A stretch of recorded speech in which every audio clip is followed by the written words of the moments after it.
session of this symposium. Starting with another contributed talk of Will Grathwohl on scalable reversible generative models with freeform continuous dynamics. I'm Stefan Mann, and I'm hiring PhD students at UCL.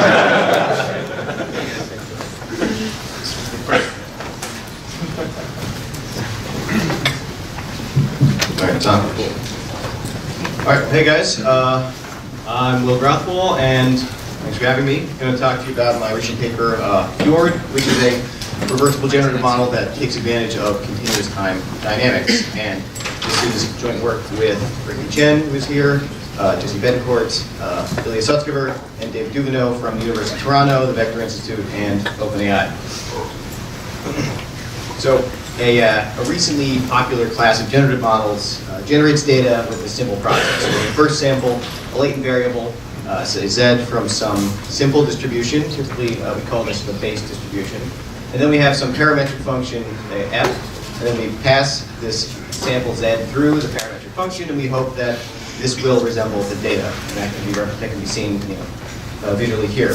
And if this function F is invertible, we can use the change of variables formula to compute the likelihood of a data point X just by passing it through the inverse mapping, computing the likelihood of that transformed point under the base distribution, and then subtracting the log determinant of the Jacobian. So we have these two requirements that we need to utilize this model. We need the function F to be invertible, and for practical purposes, we need the log determinant of the Jacobian of F to be able to be computed efficiently.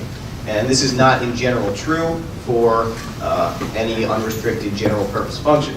So what we do typically is we restrict ourselves to a simpler class of functions or transformations where we get these two properties for free.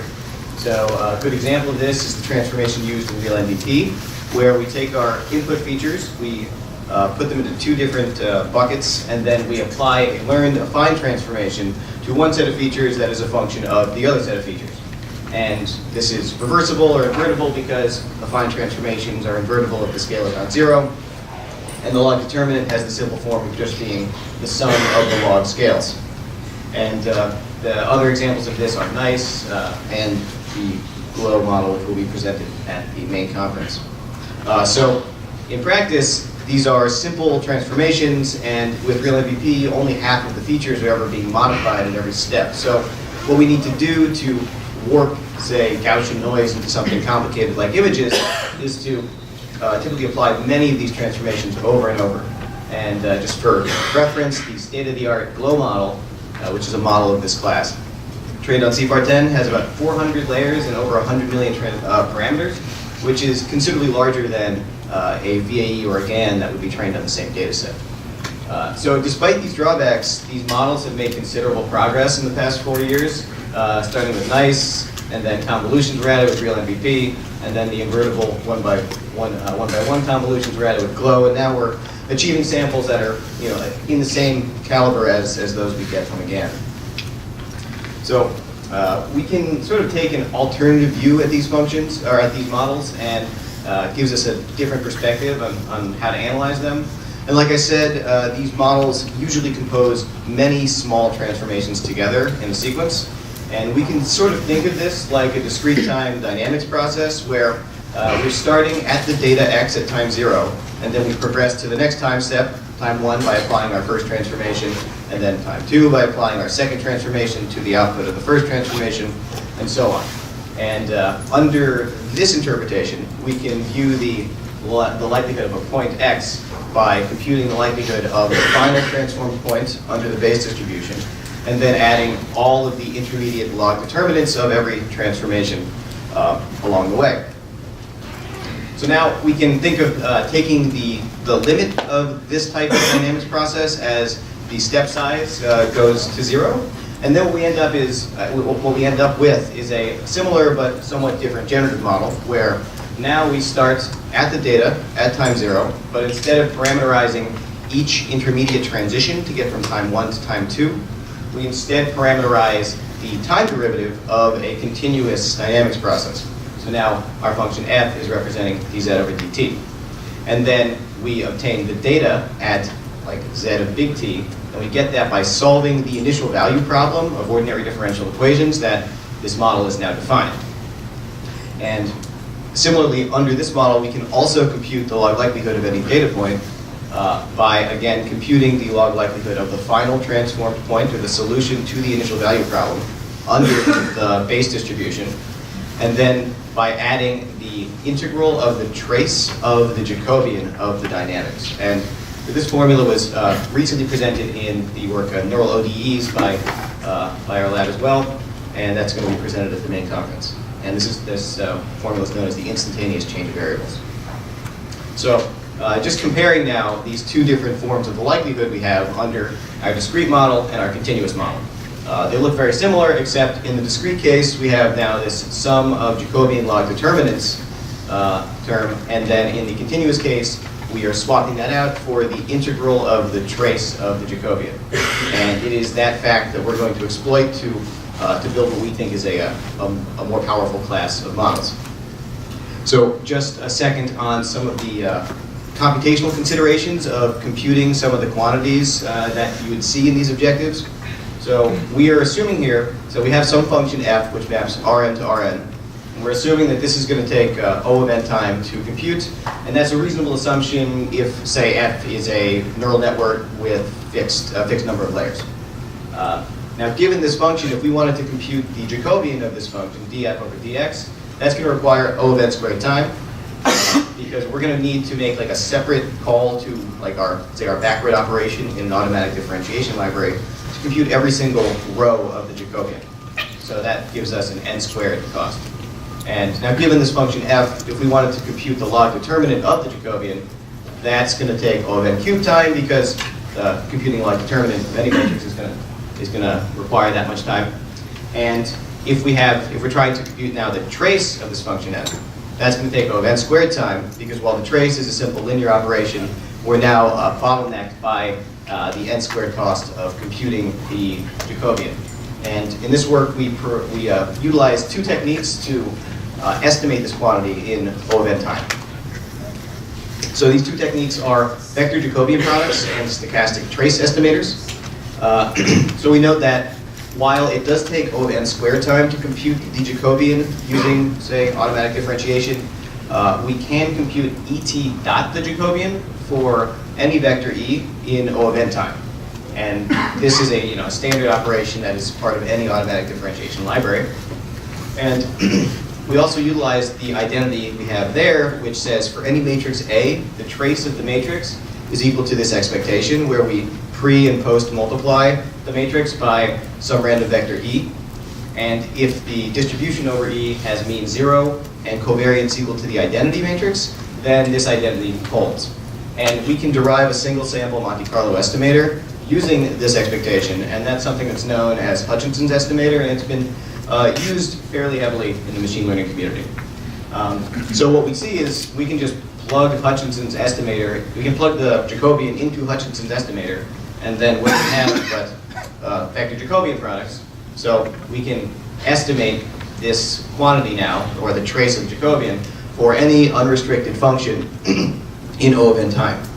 And just here's how that would be implemented in 3 simple lines of TensorFlow. We sample our random variable e. In this case, it's a standard normal distribution. And then we just call tf.gradients, feeding in e as the top gradient, or grad y as TensorFlow. That's it. So now what we can do is we can just drop in Hutchinson's estimator into the form for the instantaneous change of variables. So that's what we've done in the second line. And then to make sure that we're not integrating a stochastic differential equation, we just swap the order of the integration. So now we just sample a single variable e, and then we can compute the whole integral. And so what we've done here now is we can now compute the likelihood, or the objective in this, or the likelihood of a data point under this model, where our function or our model is specified by any unrestricted architecture, and all of these quantities can be computed relatively efficiently.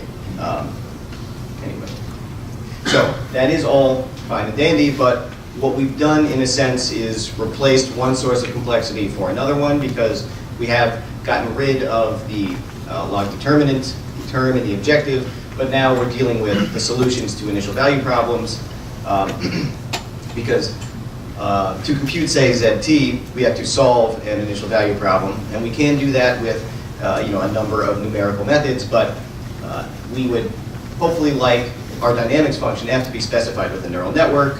Training that's going to require some form of gradient descent, so how are we going to compute the gradients of an objective of the solution of an ordinary differential equation, initial value problem with respect to the parameters of the function that defines its gradients?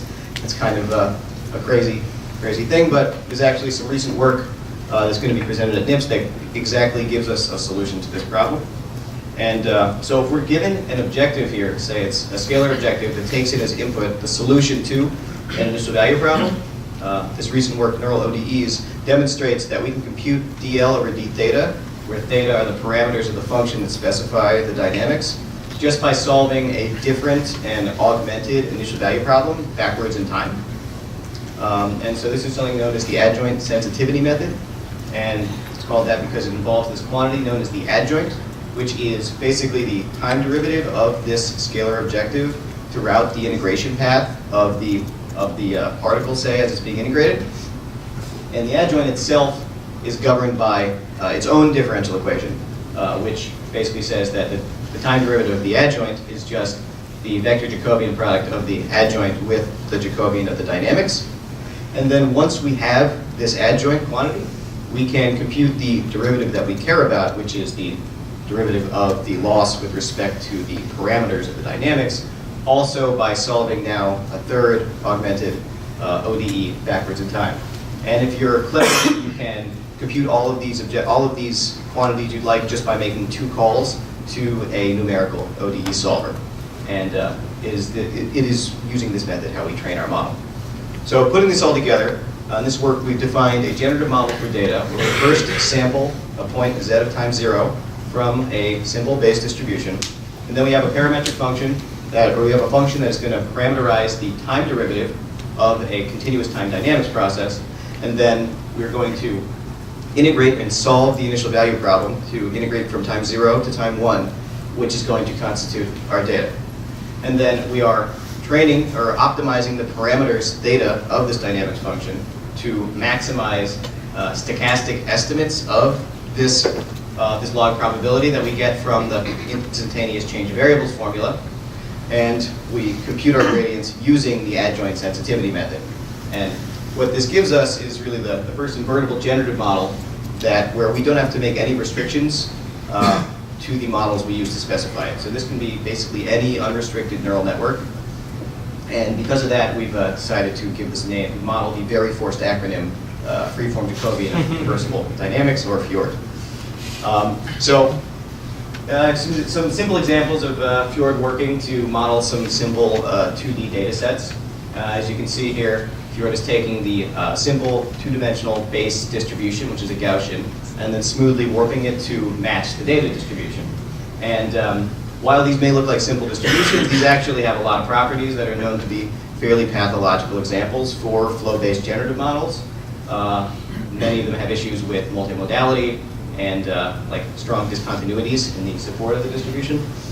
And just for example, here's how Fjord compares to a GLOW model trained on the same data sets. As you can see, the GLOW model has a hard time modeling the low probability regions in between the modes, and also has a hard time creating like sort of disconnected discontinuities in the final output distribution. So we also ran a number of quantitative experiments comparing Fjord with other reversible generative models like GLOW and Real MVP. And so these are on some tabular density estimation data sets from the UC Irvine repo. And compared to comparable models, GLOW and Real MVP, Fjord greatly outperforms them and actually performs comparably to some state-of-the-art autoregressive density estimation models, which is interesting because those models cannot be sampled from efficiently, and some cannot even be sampled from analytically. And we also have done some image density estimation tasks. We run Fjord on MNIST and CFAR10, and compared to GLOW and Real MVP, we outperform both of them on MNIST. We outperform CFAR10 on, we outperform Real MVP on CFAR10, but we do not outperform GLOW. That is mainly due to issues of scalability that I will talk about shortly. And just here's a little video of kind of us taking samples of Gaussian noise and integrating that and turning that into images from the CFAR dataset. We also can use Fjord as a normalizing flow for improved posterior estimation in variational autoencoders. And we have compared this, our model, with many of the state-of-the-art normalizing flows. And on 4 standard data sets, Fjord is able to outperform all of the other methods. And this is on the test set elbow, and I'll explain that in 1 second. So there are a number of drawbacks with this method. It's not perfect yet. A big one is that it is common now when doing variational inference to estimate the log probability using a large number of important samples. And the added stochasticity of using the Hutchinson's estimator here means that we cannot do that with this method, because we can get unbiased estimates of the log probability, but not unbiased estimates of the of P of x. We also find that Fjord is a little bit slower, 4 to 5 times slower than competing methods like Glow and Real MVP. And this, there's also a phenomenon where the runtime is not necessarily known ahead of time, because we are using adaptive numerical ODE solvers here. And so these solvers, they basically take small steps to integrate these functions. And they choose their step size adaptively to make sure their errors within a user set tolerance. And we did find that our error tolerances needed to be fairly low to enable stable training. And this led the runtime of the models to increase as the model trains.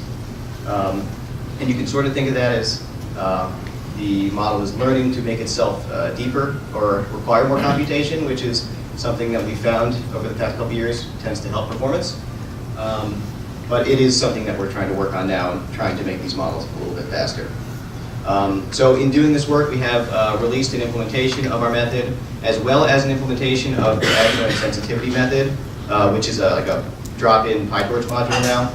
And we have implemented a number of GPU-based ODE solvers, such as the implicit and explicit methods, adaptive fixed step size methods, Runge-Kutta and Adams-Bashforth methods. And we really hope that these tools will enable the community to build on what we've done here. So thanks a bunch. Feel free to reach out to me or any of my co-authors if you have questions.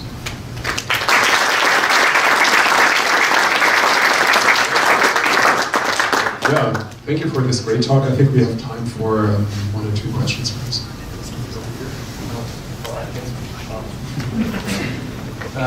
Last year's ICM, I remember seeing a paper called Continuous Time Flows. Mm-hmm. So the goal was pretty much similar, to obtain a continuous time version of the normalizing float, but they ended up having a stochastic differential equation. Mm-hmm. So I was wondering what would be the difference between yours and theirs, if you're aware of it.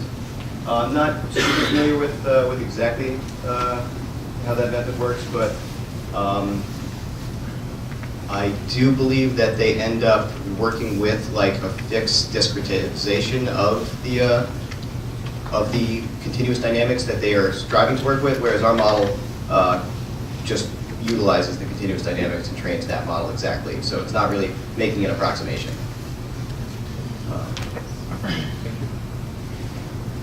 Yeah. So I really like the work. Thank you. You mentioned that there was a 4 to 5x slowdown compared to real MVP. Yeah. Was that during training or generation? And related to that, how did you choose architecture and all that sort of stuff? Yeah, so it's in both training and generation. So we tried a number of things while we were doing this to speed up the models. Like one thing we tried that was actually fairly successful was using like spectral normalization in the model, because a lot of the error analysis on numerical methods for ODEs is actually based on the Lipschitz constant of the dynamics. So if you can constrain that, then you can basically fix your step size and guarantee your error. And we found that that did speed up things by 2 or 3 times, but it slightly hurt performance. So the results we have are with the slower models. But that was really the only thing we did that was successful in giving us a speed up.